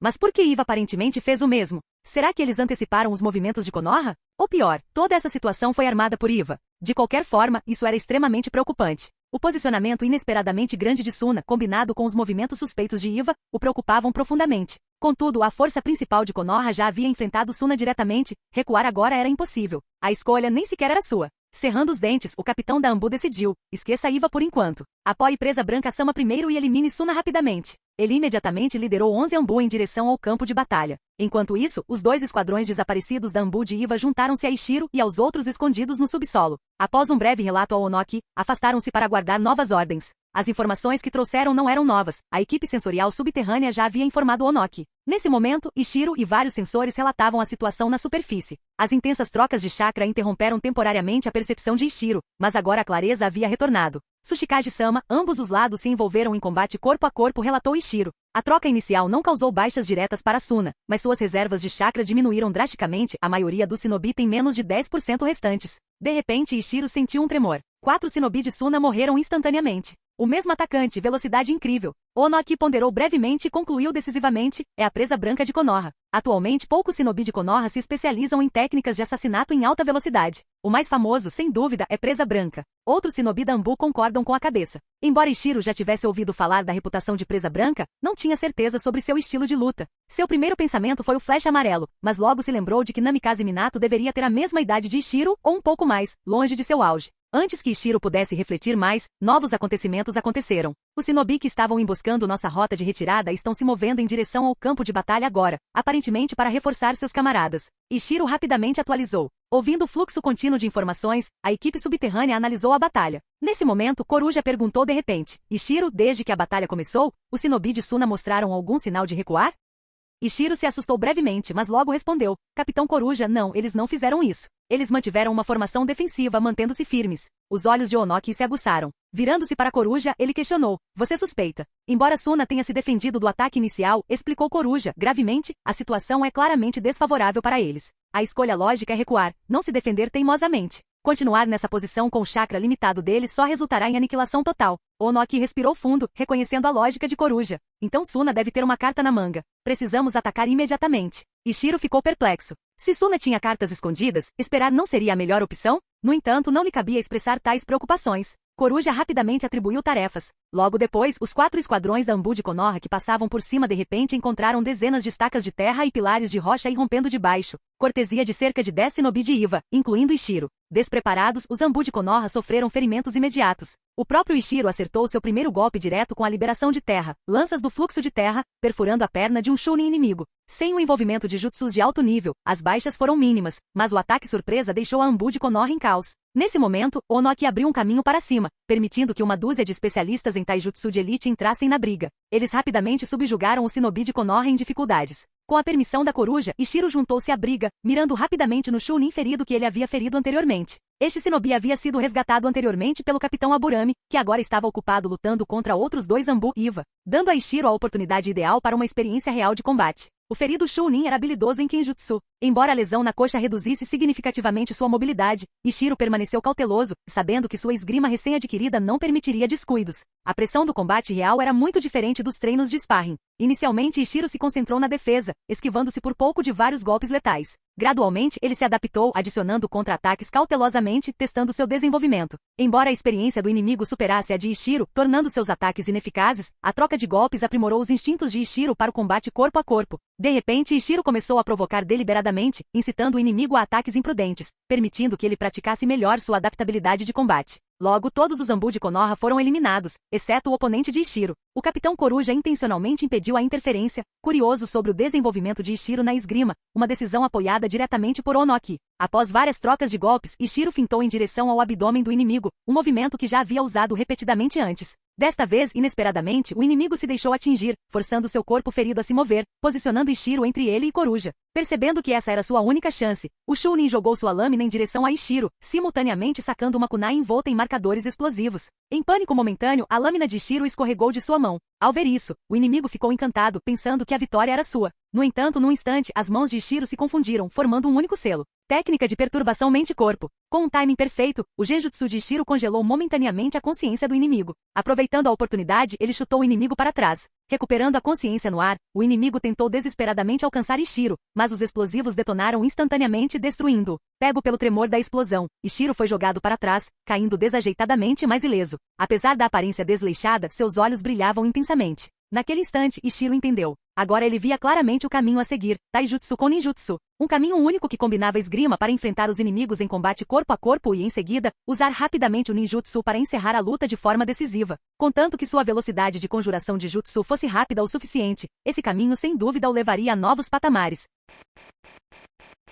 Capítulo 68. Ao ver que Ishiro não estava ferido, Coruja suspirou aliviada. Nesse momento, um shinobi que havia terminado de limpar o campo de batalha relatou. Tsuchikage-sama, o membro do clã Aburame escapou. Aquele que matamos era apenas um clone de inseto. Onoki assentiu. Isso não era incomum, as técnicas secretas do clã Aburame eram sempre complexas, e sua capacidade de sobrevivência no campo de batalha era extremamente alta. Vendo que Onoki não estava preocupado com o shinobi do clã Aburame, Coruja perguntou. Tsuchikage-sama, devemos agir agora? Sim, Onoki assentiu e se virou para Ishiro. Confirme a posição do inimigo. Eles não estavam longe do centro da batalha, mas o terreno bloqueava sua visão, então tiveram que recorrer a técnicas sensoriais. Entendido, respondeu Ishiro imediatamente. Ele ativou seu ninjutsu sensorial para localizar aproximadamente a posição dos shinobi combatentes à distância. Como já havia sentido o chakra do shinobi de Suna antes, Ishiro distinguiu facilmente entre as forças de Konoha e Suna. Ele relatou. As forças de Konoha e Suna estão agora em combate corpo a corpo. Pelas leituras de chakra, Konoha é mais forte nesta direção, e Suna é mais forte naquela. Ishiro apontou as duas direções, então esperou por novas ordens de Onoki. Sem demora, Onoki deu seu comando. Mirem Konoha. Todos os ninjutsus de nível B e superiores da liberação de terra, executem o plano B, concentrem o fogo. Com a ordem dada, 7 Junin se adiantaram e executaram a liberação de terra. Palma que destruiu a terra, capaz de virar uma grande área de terra. Para ninjas que não sabiam voar, era quase impossível esquivar. No entanto, o ataque não foi fatal. O objetivo era restringir seus movimentos. Após a palma que destruiu a terra, mais 3 Jounin lançaram a liberação de terra. Pântano da Fonte Amarela. Os shinobi de Konoha, concentrados na batalha contra Suna, não estavam preparados para a repentina palma que abalou a terra. A maioria foi pega de surpresa, com alguns feridos e outros incapazes de se mover. À medida que o Pântano da Fonte Amarela se espalhava rapidamente, vários shinobi de Konoha foram engolidos por ele. 3 foram imediatamente consumidos, enquanto a maioria lutava para escapar. Apenas alguns conseguiram se libertar, mas precisavam de tempo. A maioria dos presos era de Konoha, e embora Suna não soubesse de onde vinha o ataque, eles viram isso como uma oportunidade de atacar os indefesos shinobi de Konoha. Não hesitaram em lançar um ataque feroz. Enquanto isso, Caninos Brancos e Chiyo, que estavam travados em combate próximo, pararam de lutar em perfeita sincronia. Caninos Brancos, com uma expressão sombria, olhou para os shinobi massacrados. Muitos daqueles que estiveram com ele na Segunda Grande Guerra Ninja haviam perecido. Vendo seus subordinados sendo mortos tão brutalmente, ele não conseguia manter a calma. Observando as baixas de seus subordinados, Presa Branca começou a suspeitar que aquilo poderia ser uma armadilha conjunta preparada por Suna e Iva. Retornando aos seus subordinados restantes, Presa Branca ordenou a um dos membros do clã Hyuga, procure pelas equipes de Aburame e Vada. O membro Hyuga usou seu Byakugan para procurar e então relatou com uma expressão sombria. Presa Branca-sama, Vada e sua equipe foram todos mortos por Iva. Embora esperasse tal resultado, o rosto de Caninos Brancos ficou ainda mais sombrio. Retirada. As palavras saíram quase entre dentes. Não havia necessidade de pensar nisso. Ele sabia que o fracasso da missão prejudicaria gravemente sua reputação. Após o fracasso na Terra do Redemoinho, Caninos Brancos já havia assumido grande parte da culpa. Com essa nova perda, pode-se dizer que a Anbu de Konoha havia perdido metade de sua força recentemente recuperada. No entanto, a Ordem de Presa Branca encontrou resistência. Presa Branca, não se esqueça da missão. Com a sua velocidade, você tem uma chance de chegar até Sasori.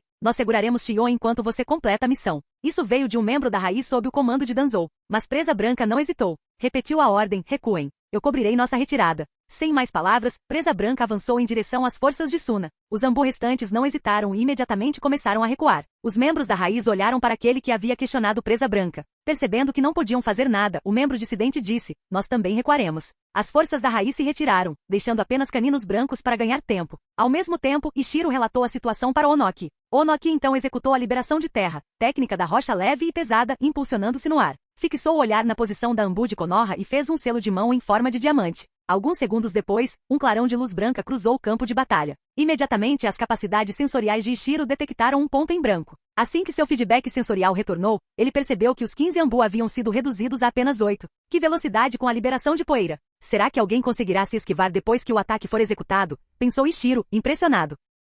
Antes que ele pudesse pensar nisso, uma segunda luz branca apareceu, e os 8 Ambu de Konoha restantes perderam mais 3 membros. Então, o terceiro clarão de luz apareceu, e os membros da Raiz, que originalmente eram 12, perderam 4 deles. Após esses 3 ataques rápidos, Ishiro percebeu que os Shinobi de Konoha estavam espalhados e um único ataque não seria mais capaz de eliminar vários alvos. Olhando na direção de Presa Branca com algum pesar, Onoki ordenou, Coruja, recue. Entendido. Ishiro e os outros recuaram rapidamente rumo à Terra da Terra. Após viajarem por cerca de 2 minutos, avistaram uma grande força inimiga com aproximadamente 200 homens, avançando rapidamente em direção ao campo de batalha. Sem perder tempo, Onoki, que havia notado o inimigo primeiro, levantou a mão e, após um breve momento de preparação, desferiu outro ataque de liberação de poeira. Uma grande brecha surgiu no meio da formação inimiga. Ishiro podia ouvir gritos do lado inimigo. O que aconteceu? O que está acontecendo? É liberação de poeira. Espalhem-se rápido. Em formação de batalha classe E. Não os impeçam. Aqui é Tsuchikage-sama. Nosso objetivo é Konoha. Em meio ao caos, Onoki e os outros já haviam se distanciado do campo de batalha. Enquanto o inimigo ajustava sua formação, eles só conseguiam observar Ishiro e sua equipe desaparecerem na distância. O único ataque de liberação de poeira ceifou a vida de pelo menos 20 shinobi inimigos, incluindo seu comandante. Depois que o perigo passou, um Jounin experiente deu um passo à frente e disse, mudem a formação. Continuem em direção ao local designado. Chiyo-sama está nos esperando. Estava claro que essa grande força inimiga era uma das contingências de Suna, posicionada ao redor do campo de batalha para encurralar os Ambu de Konoha. Eles também estavam preparados para deixar as forças de Iva para trás, se necessário. Enquanto isso, outras forças vindas de diferentes direções também se aproximavam do centro do campo de batalha. As equipes mais próximas já haviam se reagrupado com Chiyo, mas a que a equipe de Shiro encontrou se movia mais lentamente, pois estava posicionada perto do país da Terra. Devido ao ataque de liberação de poeira de Onoki, o inimigo foi atrasado ainda mais. Quando chegaram à borda do campo de batalha, a batalha já havia se transformado em perseguição. Nesse ponto, a Presa Branca já havia unido forças com os membros restantes da Ambu e da Raiz. Originalmente, eram 61, restando apenas 9. Enquanto isso, Chiyo continuava em seu encalço. Embora Chiyo fosse poderosa, ela não era tão rápida quanto os shinobi focados em velocidade, e as forças de Konoha, apesar de suas dificuldades, conseguiram manter distância nos estágios iniciais da perseguição. À medida que mais shinobi de Suna, mais velozes, se juntavam à briga, eles começaram a pressionar as forças de Konoha com ataques de teste. Presa Branca, embora forte, foi gradualmente dominado pelo implacável ninjutsu de longo alcance. Na longa retirada da Terra dos Ursos para a Terra do Fogo, mais 4 corpos foram deixados para trás. No final, apenas 5 membros de Konoha, incluindo Presa Branca, conseguiram retornar à vila. Poucos dias depois, um shinobi de Aburame, que havia escapado das mãos de Iva, também retornou a Konoha. Nesta batalha, Konoha perdeu 55 de seus 60 membros de elite da Ambu e da Raiz. A recuperação de Konoha, construída meticulosamente ao longo de 2 anos, sofreu um duro golpe. Ao ouvir a notícia, Hiruzen Sarutobi envelheceu vários anos em um instante. Danzou, por outro lado, ficou furioso e imediatamente culpou Hiruzen, dizendo, se tivéssemos ouvido e enviado Orochimaru, isso não teria acontecido. Embora Sarutobi soubesse que Danzou estava sendo irracional, ele não conseguiu reunir uma defesa sólida. Com uma perda tão grande e nenhuma missão concluída, as ações de Caninos Brancos deixaram uma grande mancha em seu histórico. Em resposta, Sarutobi teve que destituir Presa Branca de todas as suas funções e ordenou que ele ficasse em casa, aguardando a chance de se redimir. Danzou, no entanto, não deixou a oportunidade passar. Após sua proposta de impeachment de Hiruzen ser rejeitada, ele aproveitou a situação para expandir a divisão da Raiz. Apesar da insistência de Sarutobi, Danzou concordou que, em caso de guerra, a Raiz seria integrada às forças regulares. Após deixar o prédio do Hokage, Danzou olhou para trás antes de retornar direto para a base da Raiz. Lá, chamou seus subordinados e começou a atacar a reputação de Presa Branca. A perda foi muito exagerada por Iva e Suna, espalhando-se rapidamente pelo mundo ninja. No entanto, apesar das pesadas perdas, o mais importante para qualquer vila ninja era seu número e sua qualidade. Konoha havia recuperado grande parte de sua força nos últimos anos. Mesmo com o golpe na elite Ambu, o tamanho e a resiliência da vila significavam que a perda não era devastadora. Não havia sinais de guerra no horizonte. Em contraste, Suna também sofreu perdas significativas. Apesar da morte de muitos, incluindo vários shinobi de elite, eles ainda mantinham seus melhores lutadores intactos. No entanto, a custosa troca por Sasori pesou bastante sobre a liderança da vila. Sasori, agora equipado com braços protéticos feitos por Chiyo, refugiou-se em uma vida reclusa com ela e Ebisu, sem se importar com a culpa que lhe era imputada. Seu senso de pertencimento à aldeia sempre fora frágil, e esse incidente apenas fortaleceu sua determinação de trair a aldeia no futuro. Capítulo 69. As perdas sofridas por Konoha e Suna tiveram pouco impacto direto sobre Ishiro, que continuou suas tarefas de patrulha na fronteira. No entanto, os ganhos de Iva desta vez o beneficiaram muito. Após o arranjo inteligente de Onoki, Konoha tropeçou mais uma vez, e com o resgate de Suna chegando sem problemas. Onoki recompensou cada esquadrão Anbu participante com a conclusão de uma missão de classificação A. Além disso, Ishiro foi reconhecido por seu papel crucial no ninjutsu sensorial, o que lhe garantiu outro crédito de missão pessoal de classificação A, tornando as recompensas por essas duas missões de classificação A notavelmente generosas. Mais importante ainda, Koruja havia abordado Ishiro durante a missão na fronteira, informando sobre o plano da vila, o rápido crescimento de Ishiro em força, especialmente para compensar suas deficiências anteriores em Taijutsu e impressionar a liderança. Eles pretendiam promovê-lo a Tokubetsu Jounin e fazê-lo liderar um esquadrão Anbu independente. Por enquanto, sua tarefa era aprender com Shiden sobre as responsabilidades da liderança e continuar aprimorando suas habilidades. A nomeação real dependeria de dois fatores: a liderança chegando a uma decisão unificada e a preparação interna da Anbu para garantir que tanto o time 18 quanto o novo esquadrão de Ishiro tivessem pessoal adequado. O restante da patrulha transcorreu sem incidentes. Com a maioria das vilas concentradas em Konoha, a equipe de Ishiro desfrutou de relativa paz devido à proximidade com Suna, que estava ocupada com suas próprias transições de liderança. Ao retornar à vila, como esperado, Koruja anunciou formalmente a promoção de Ishiro a Tokubetsu Jounin. Ao contrário das promoções Chunin, que só permitiam o estudo de um único ninjutsu, a Tokubetsu Jounin tinha opções mais amplas, escolhendo o ninjutsu comum de nível B sem orientação ou suporte medicinal, escolhendo refeições medicinais especializadas e treinamento guiado de ninjutsu, mas a técnica tinha que ser aprendida separadamente. Negociação por materiais e moedas, normalmente escolhidas por membros proeminentes do clã, recebendo pontos de contribuição diretamente, embora menos que o valor de um ninjutsu padrão de nível B. Escolher posições dentro de certas funções na aldeia, não disponível para membros da Anbu. Após cuidadosa consideração, Ishiro decidiu aceitar pontos de contribuição. A técnica defensiva de espada de nível B que ele buscava exigia 25.000 pontos de contribuição. Atualmente, Ishiro tinha 10.000 pontos guardados, com outros 14.000 ganhos em suas recentes missões de nível A. Isso deixou com 1.000 pontos a menos, então ele optou por 12.000 pontos, o que lhe permitiu adquirir a técnica desejada. Embora Shiden o tenha aconselhado a desenvolver mais fundamentos antes de estudar essa técnica, compreendê-la cedo deu paz de espírito a Ishiro. Ao saber da promoção de Ishiro, Shiden ofereceu pessoalmente conselhos sobre como liderar um esquadrão, permitindo até que Ishiro comandasse uma missão como treino. Isso deixou Shironeko e Kozeki profundamente invejosos. Shironeko, preocupada com as visitas menos frequentes de Tuanzi caso se separasse de Ishiro, insistiu que Ishiro levasse Tuanzi para casa após cada missão. Vendo isso, Ishiro consultou a equipe de barreira, permitindo a Tuanzi uma entrada especial na zona de selamento de energia natural, mesmo durante sua ausência. 2 meses se passaram rapidamente. Após completar mais 2 missões com a equipe 18, Ishiro finalmente recebeu ordens para liderar a recém-reorganizada equipe 7 da divisão 3 da Anbu. O antigo capitão da equipe 7 havia deixado a Anbu recentemente para se tornar instrutor de Jounin, e os antigos membros foram realocados. Os novos membros do esquadrão de Ishiro eram recrutas recém-chegados, mais ou menos da sua idade.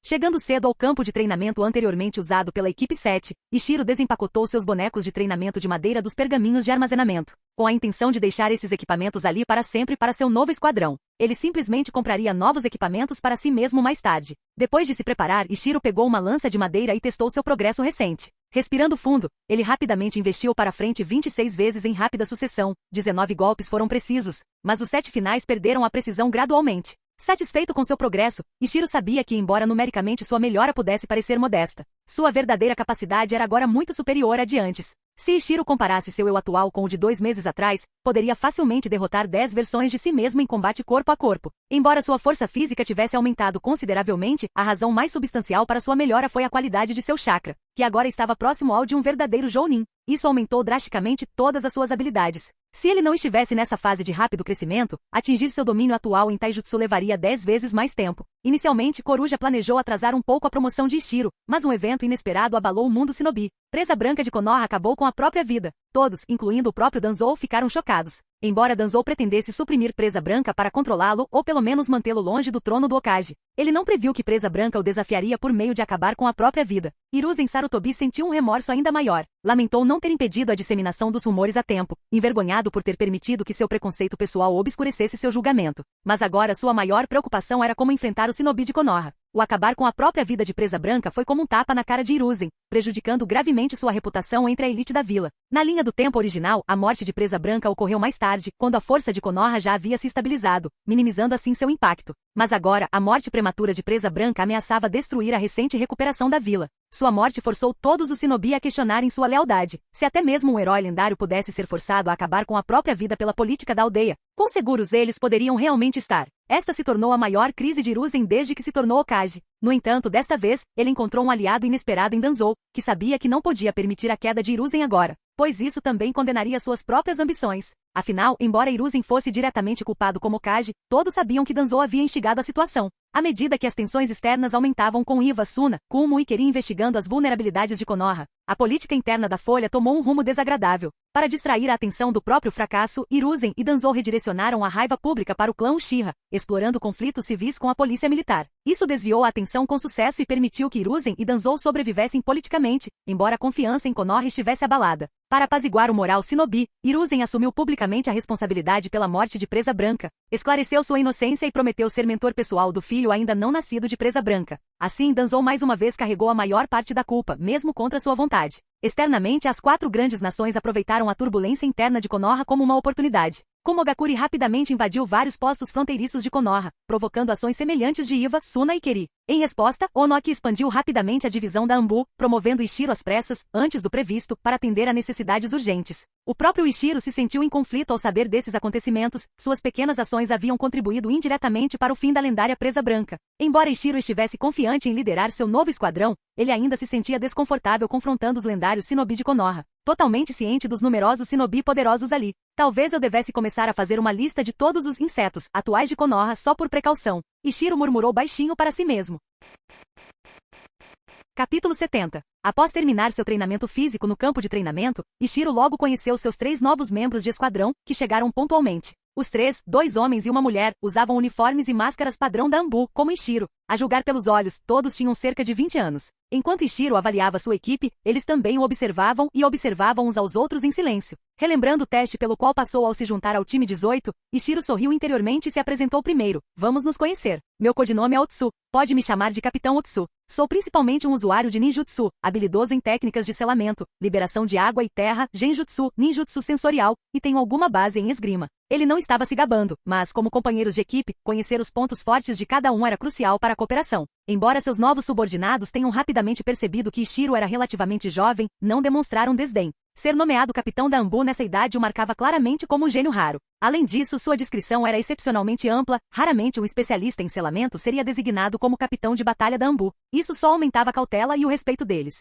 Assim, eles se apresentaram sem hesitar. O ninja alto se adiantou. Meu codinome é Fu. Sou um ninja do tipo taijutsu especializado em esgrima. Um espadachim? Ishiro pensou mentalmente, este seria um bom parceiro de treino. O segundo ninja disse, meu codinome é Seiten. Também sou um ninja do tipo taijutsu, mas minha especialidade é combate corpo a corpo e armar armadilhas. Finalmente Ishiro, Fu e Seiten se voltaram para ninja. Ela falou diretamente, meu codinome é Junho. Sou uma shinobi do tipo ninjutsu, proficiente em liberação de vento e atualmente treino em liberação de terra. Ishiro ficou um tanto surpresa. Aos 20 anos, dominar uma segunda afinidade elemental a destacava como uma habilidade notável entre seus pares. O próprio Ishiro foi uma exceção, classificado pela liderança de Iva como um prodígio comparável a Ikura, diferindo principalmente porque Ishiro possuía um poderoso talento espiritual, enquanto Ikura tinha uma destreza física excepcional. O caso de Junho era raro. Shinobi habilidosos comuns geralmente dominavam apenas 2 ou 3 jutsus de uma mesma afinidade nessa idade. Somente aqueles que demonstravam potencial como Jounin normalmente tinham talento suficiente para buscar uma segunda afinidade aos 20 anos. Se Junho tivesse um domínio decente de sua primeira afinidade, ela poderia muito bem ser a mais talentosa das 3.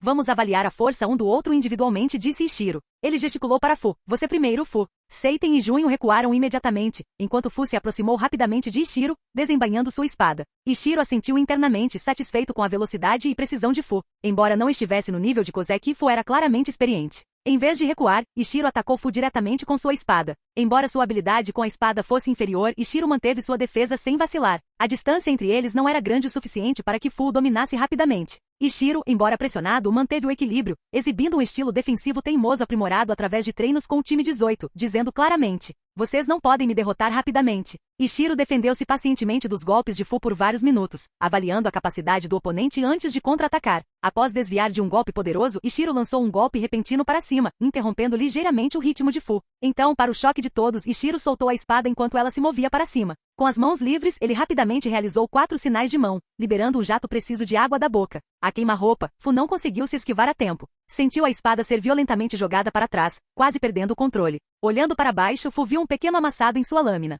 Percebendo que Ishiro o havia poupado deliberadamente, recuou graciosamente, sinalizando derrota. Ishiro pegou sua espada caindo sem esforço algum, então se virou para Seiten. "Você é o próximo." "Entendido." Seiten entrou cautelosamente no campo, não se aproximando imediatamente, mas correndo evasivamente. Ishiro sorriu, percebendo que Seiten estava cauteloso com seus ataques de ninjutsu, e começou a lançar jutsus. Fio de água, fio de pressão de água e lança de terra alternavam-se rapidamente, forçando Seiten a uma evasão desesperada. Surpreendentemente, Seiten sobreviveu 5 minutos ao jutsu rápido de Ishiro, impressionando-o muito. Embora as opções de jutsu de Ishiro fossem limitadas, sua velocidade de selamento manual era assustadora, chegando a quase 5 selos por segundo, e o jutsu que ele usava simplificava drasticamente os selos. A capacidade de Seiten de suportar essa barragem demonstrava extraordinárias habilidades de sobrevivência no campo de batalha.